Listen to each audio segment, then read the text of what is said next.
do apologise for coming to you from my home. Generally, I try to get out into the public square and to talk about this, but as I've already said, it is a very rough time to be a Postafarian in today's climate, what with the persecution and the threats that we are receiving, and the demonising and the mockery of our God, and all of these very terrible things that go out there. If you go out there today and you talk to anyone about your religion, you are sure to be mocked if you are a Postafarian.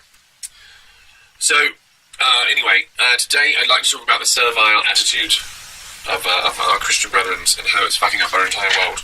Ladies and gentlemen, I've got to talk a little bit about Jesus. I know that a lot of the things that I do reflect the society that I live in, and I'm very embarrassed about that. I would like to get onto other ideas that are more pressing, like, what's wrong with other religions, but I do live in a predominantly Christian society, and I feel that it is that Christianity that is getting my neighbours here into quite a bit of trouble recently. Let's talk about 1 Peter 2:18, which was written, apparently, by Peter. This letter is written in Greek, and Peter did not know Greek, because he was the son of a fisherman, son of Zebedee. And they were just fishermen, and Jesus pulled them off the water, and they didn't know Greek. But the people that did know Greek are the people that Paul was talking to in what we call Turkey nowadays. And so, for some reason, Peter wrote a letter in Greek to Paul's friends. So let's read the Bible now, the King James Version, which is, of course, the most important version. 1 Peter 2:18, servants, be subject to your masters with all fear. It's an odd thing to say, unless you lived 2,000 years ago, and it was pretty normal. Not only to the good and gentle master, he says, shall you be subject, but also to the froward, which is a word meaning shitty. If your master's a bastard and you're a servant, then Peter suggests that you be subject to your bastard masters. Now, this is a very Christian idea that if you find yourself as a servant, you must, 1, obey your master, and you must, 2, support your master. If your master is wrong, that's fine. It's his option to be wrong. It's not your option to criticise him. And this servile attitude has gotten populations into a lot of trouble before, especially when they have found that it's gotten them to put their trust in something that does not deserve their trust. A lot of popes, for example, and kings took advantage of the trust that the population put in them because they were not allowed to criticise them. So one of the things that we try to do as we go through life is understand the mind of flying spaghetti monster a little bit better, understand the patterns he's set in place, and how we can use them to leverage good things in the future for the rest of us. So how can we better ourselves is really the purpose of religion. How do we take what we have and move it forward? And one of the ways that we do that is by acknowledging the weaknesses of the systems that we are handed. And one of the systems that we were handed was Christianity. So we all know that Christianity is evil and wrong, and it has done terrible things to humanity. But if we understand what those things are, we can help overcome them. If we understand Christianity and the things that it does to a human, we'll be able to respond correctly to the people that have been poisoned by this ancient heathen and pagan religion. One of the metaphors that I find useful in life is to think of religion as the operating system of a brain. You don't put it in yourself.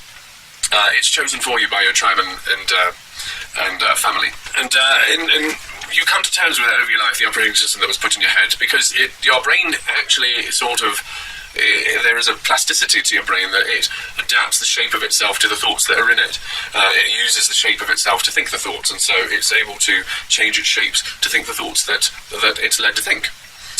And so your operating system is one of the ways that it does that. And so your religion puts in a lot of your values, like that faith is a value, and that loyalty to authority is a value. And then the decisions that you made are based off of that.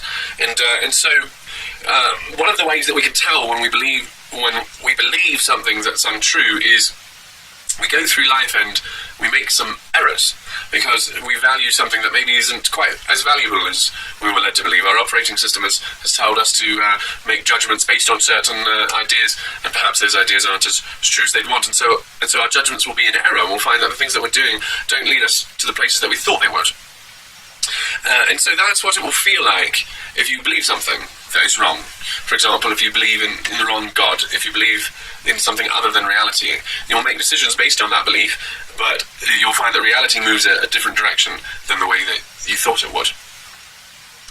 I know what this feels like, for I was a Christian for a very long part of my life, the bulk of my life at this point.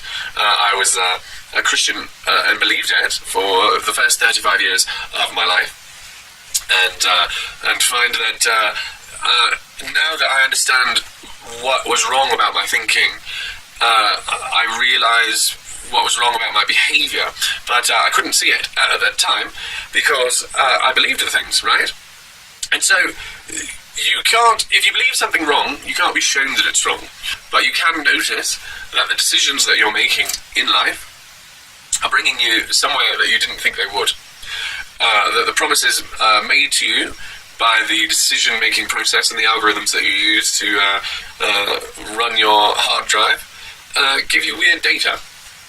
For example, if all of the moral people around you are talking about how the homosexual segment of this population has been mistreated for quite a lot of time, and you find yourself disagreeing with them, but you can't really explain why, then maybe we should, you can go over your operating system yourself and sort of patch it yourself and take out any useless bits and put in good ones. For that is the way that Flying Spaghetti Monster has revealed his religion to us in the past, piece by piece, through the mouths of many prophets, one of which is you.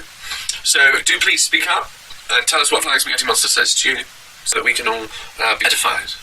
One of the subjects I talked about previously is to think about who is your judge, because it is human nature to play to our judges, and so it really is important that you understand who is going to be judging you. And one way to understand who's going to be judging you is to think about who you judge. And you're allowed to judge. There's a lot of religions out there that say don't judge, but it's a very human thing to do. In fact, I don't know of any other thing in this universe besides a human that really judges the way we do. So, feel free to judge, tell us your judgments, and then of course let your judgments be criticised. And all of this gets shut down in the totalitarian regime of the King of Kings. And so I do live in a world where people like my Muslim brothers and sisters who wear traditional clothing as well for their religion, they're having their clothing mocked and things like this. It's very terrible time to live in America right now if you are otherly religious.